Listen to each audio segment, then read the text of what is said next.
ہزار صبح بہار از نگاہ می چکدش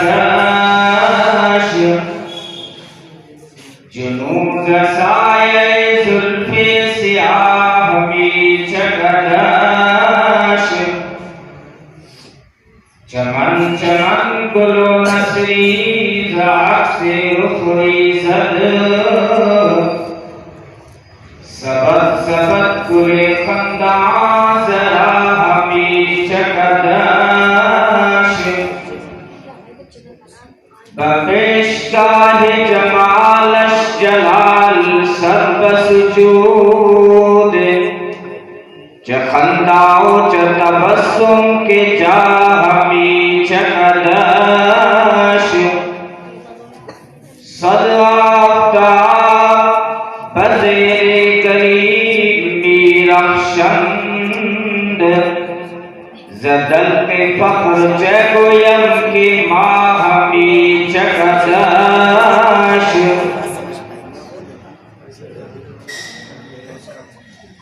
جناب صدر قابل صدر احترام علماء کرام،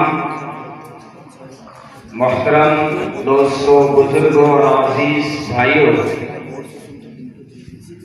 اللہ تبارک و تعالیٰ کے بے شمار انعامات اور احسانات ہیں کہ جس نے ہمیں دین کی نسبت سے، قرآن کی نسبت سے جمع ہونے کی توفیق عطا فرمائی۔ اللہ تبارک و تعالیٰ آپ سب کی تشریف آوری اور میری حاضری کو اپنی بارگاہ سمدیت میں قبول و منظور فرمائے۔ ہم علماء دیوبند، اہل مدارس اور تبلیغ والوں کا سب سے بڑا مشن محبت ہے۔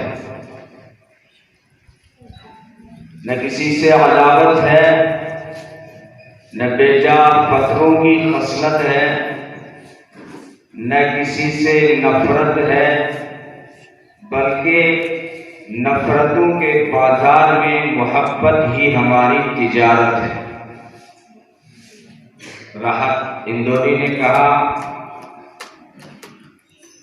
کہ محبت کا بیپار کرو، خوشبو بیچو۔ محبت ہم سب کی ضرورت ہے، کیا انسان کیا حیوان، سب محبت کی مقدس زنجیروں میں جکڑے ہوئے ہیں۔ روح ارضی کا ذرہ ذرہ محبت کا منبع و مرکز ہے۔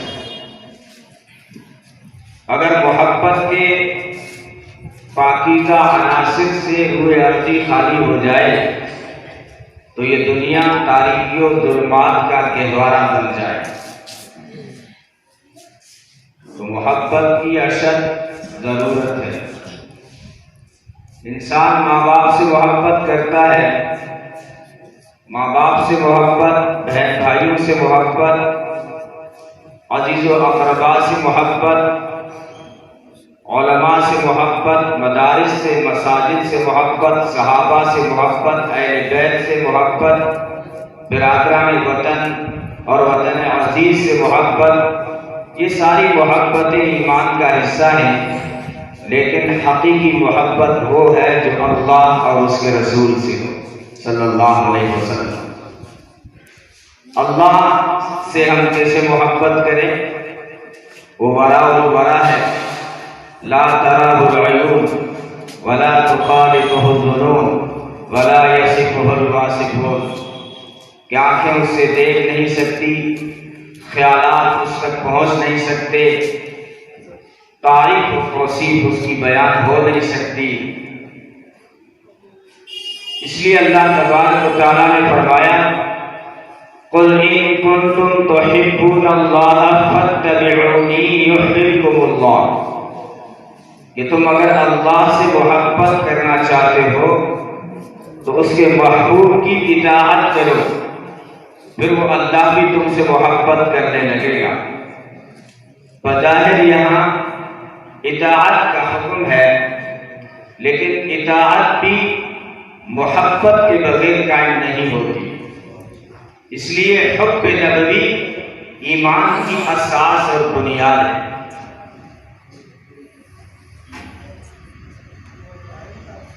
اچھا، ہم نبی سے محبت کیوں کریں؟ کیونکہ انسان جب بھی کسی سے محبت کرتا ہے تو 4 اسباب ضرور دیکھتا ہے۔ سب سے پہلے یہ دیکھتا ہے کہ میں جس سے محبت کر رہا ہوں، میرے محبوب سے میرا تعلق کیا ہے، میرا رشتہ کیا ہے۔ تو ہم جب نبی سے محبت کرنے لگتے ہیں تو عقل، چونکہ عقل عیار ہے، سو بھیس بدل لیتی ہے۔ نبی سے ہمارا رشتہ کیا ہے، تعلق کیا ہے؟ تو قرآن نے کہا النبی اولیٰ بالمؤمنین من انفسہم وازواجہ امہاتہم، کہ نبی کا تعلق اور رشتہ تمہاری جان سے بھی زیادہ ہے۔ وہ دیکھیے عدالت اور نبوت ساتھ ساتھ جا رہی ہے۔ ہاں، آج بھی صداقت، عدالت، نبوت سب ساتھ ساتھ ہیں۔ تو عدالت نے عرض کیا اللہ کے رسول، آپ میری جان چھوڑ کر ہر چیز سے زیادہ محبوب ہیں۔ نبی پاک صلی اللہ علیہ وسلم نے فرمایا بات بنی نہیں۔ تو عدالت اپنی ضمیر کی عدالت میں چلی گئی اور فوری فیصلہ دیا کہ اللہ کے محبوب آپ میری جان سے بھی زیادہ محبوب ہیں۔ تو فرمایا عمر بن خطاب اب بنی نہ بات کہ اب ایمان مکمل ہوا۔ تو قرآن کہتا ہے کہ نبی کا تعلق تمہاری جان سے بھی زیادہ ہے۔ وَأَزْوَاجُهُ أُمَّهَاتُهُمْ، ان کی بیویاں تمہاری مائیں ہیں۔ تو جس کی بیوی ہماری ماں ہو تو وہ ہمارے کیا لگتا ہے؟ ابا، اگرچہ یہ اصطلاح قرآن نے پسند نہیں کی، ما کان محمد ابا احد من رجالکم ولکن رسول اللہ وخاتم النبیین، محمد عربی صلی اللہ علیہ وسلم تم مردوں میں سے کسی کے باپ نہیں، لیکن ماں باپ کیا ہوتے ہیں؟ ماں باپ محمد عربی صلی اللہ علیہ وسلم کی جوتیوں کے تسموں پہ قربان۔ تو انسان ماں باپ سے محبت کرتا ہے اور کہتا ہے کہ یہ میری دنیا میں آنے کا سبب و ذریعہ بنے ہیں۔ تو انسان جو تیرے وجود کا سبب و ذریعہ بنے ہیں، اگر ان سے محبت تیری عقلی بھی ہے، ایمانی بھی ہے اور طبعی بھی ہے، تو پھر ان سے محبت کیوں نہ ہو جو ساری کائنات کے وجود کا سبب و ذریعہ بنے۔ کونین کی تخلیق کا آقا تو سبب ہے، اسلام کا مفہوم تیرے در کا ادب ہے، طٰہٰ سے آیا ہے تیری سیرت کا قصیدہ، واللیل تو آقا تیری زلفوں کا لقب ہے۔